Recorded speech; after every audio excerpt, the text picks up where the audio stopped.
the base. It looks somewhat like an upside-down pyramid. This massive arch-gravity structure contains 3,250,000 cubic yards of concrete. That's enough concrete to build a two-lane highway from San Francisco to New York City. The thickness of the roadway is a mere 45 feet, but as the dam expands towards the base, it reaches 660 feet, nearly as thick as it is tall. She weighs in at a petite 6.6 million tons.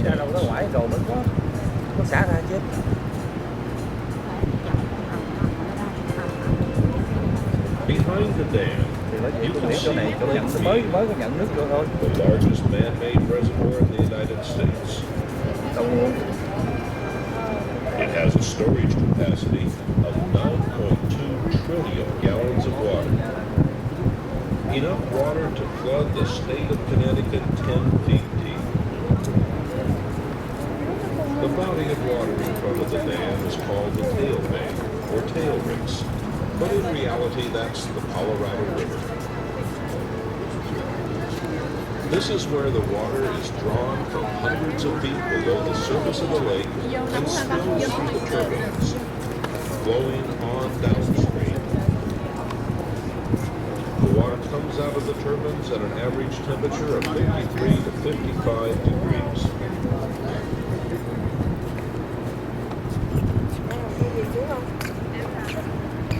At the base, you see two long buildings, one on each side of the canyon. These house the 17 generators that create the electrical energy that provides the funding for the operation and maintenance of this facility. Canyon walls at 230,000 volts.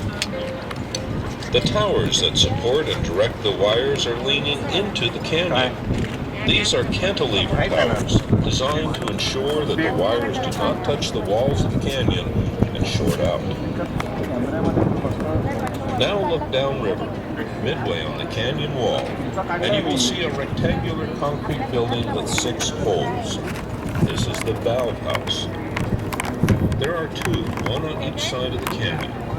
Each building contains 2 90-inch jet flow gates. These gates allow us to run water around the turbines if necessary.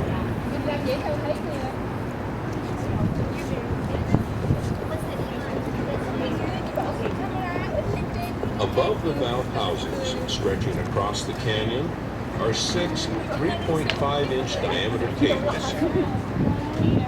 If you follow the cables to the right, you will see the lifting mechanism of the crane that is supported by the cables. This is the original